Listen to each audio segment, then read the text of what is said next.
Kita berdoa, kami datang kembali kepadamu Tuhan, mohon pimpinan Tuhan. Kalau sebentar kami merenungkan firman-Mu Tuhan, tolong Roh Kudus mampukan kami untuk memahami, mengerti, dan menerima kebenaran dari Tuhan. Dalam nama Tuhan Yesus Kristus kami berdoa, amin. Shalom, puji nama Tuhan. Kembali kita akan merenungkan firman Tuhan.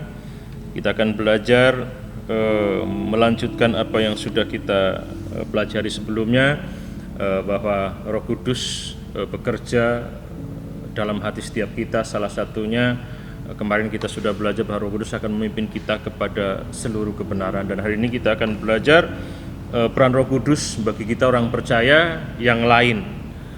Artinya peran yang karya Roh Kudus yang lain yang juga Roh Kudus lakukan, Roh Kudus kerjakan dalam hidup kita sebagai orang percaya. Saya akan bacakan firman Tuhan dari 1 Korintus pasal 2 ayat 1 sampai yang kelima. Demikianlah pula ketika aku datang kepadamu saudara-saudara, aku tidak datang dengan kata-kata yang indah atau dengan hikmat untuk menyampaikan kesaksian Allah kepada kamu, sebab aku telah memutuskan untuk tidak mengetahui apa-apa di antara kamu selain Yesus Kristus, yaitu Dia yang disalibkan. Aku juga telah datang kepadamu dalam kelemahan dan dengan sangat takut dan gentar. Baik perkataanku maupun pemberitaanku tidak kusampaikan dengan kata-kata hikmat yang meyakinkan, tetapi dengan keyakinan akan kekuatan roh, supaya iman kamu jangan bergantung pada hikmat manusia, tetapi pada kekuatan Allah. Saudara, peran Roh Kudus yang lain, peran lain dari Roh Kudus, maksud saya peran lain dari Roh Kudus dalam hidup kita sebagai orang percaya adalah memampukan atau menguatkan kita dalam bersaksi.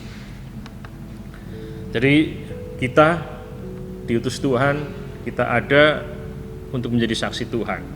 Dan untuk menjadi saksi, ketika kita bersaksi, tentunya kita mengetahui, kita paham, tidak selalu ada dalam kondisi yang baik. Bahkan kalau kita belajar dari sejarah gereja, ya, kata saksi martus kan juga akhirnya melahirkan martir, artinya saksi-saksi Kristus yang akhirnya mereka berkorban, bahkan mengorbankan jiwanya untuk bersaksi, untuk memberitakan Injil.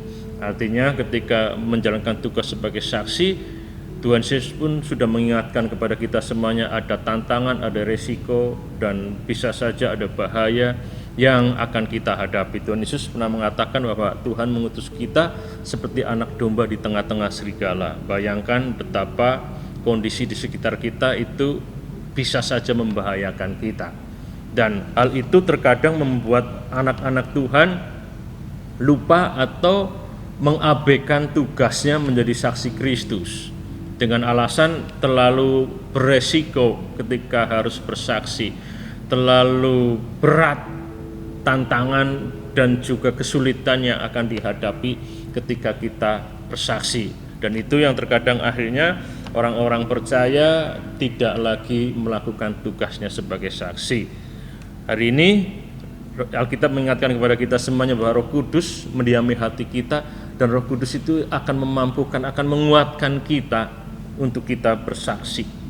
Kesaksian Rasul Paulus kepada jemaat di kota Korintus, bahwa apa yang dilakukan oleh Rasul Paulus mampu menjalankan tugasnya sebagai saksi Kristus kepada jemaat di kota Korintus, bisa mengajar, bisa menyampaikan kebenaran, bisa menyaksikan kehidupannya.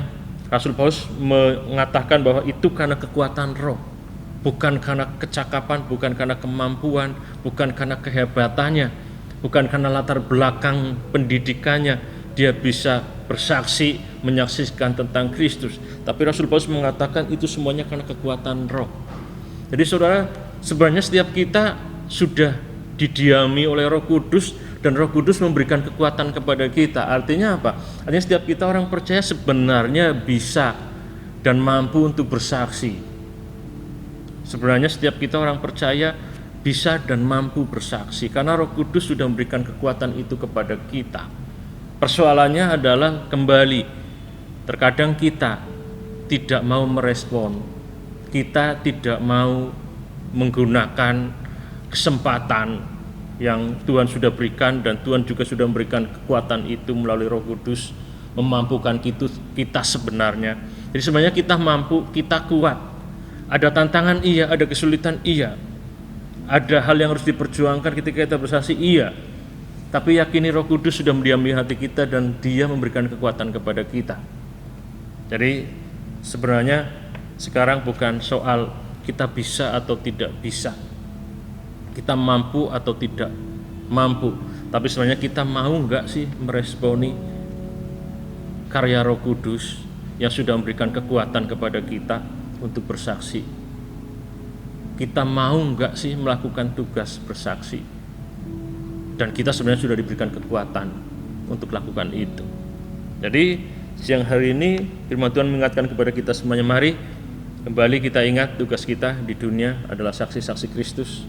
Kita harus bersaksi, kita menyaksikan tentang kuasa Tuhan, tentang karya Tuhan, tentang kasih Tuhan, tentang apa yang Tuhan lakukan atas hidup kita, terlebih tentang keselamatan yang sudah Tuhan berikan kepada kita melalui kematiannya. Itu harus kita saksikan. Ada risiko iya, ada tantangan iya, ada kesulitan iya, tapi percaya Roh Kudus akan menguatkan kita. Kalau kita lihat para pemberita Injil, para saksi Kristus yang pertama-tama membawa Injil ke Indonesia, ke berbagai daerah, bagaimana mereka tidak menghadapi kesulitan yang luar biasa, tapi mereka mampu, mereka kuat. Mereka mampu dan mereka kuat, bukan karena kecakapan mereka, tapi karena Roh Kudus yang memberikan kekuatan kepada mereka, dan mereka meresponi itu.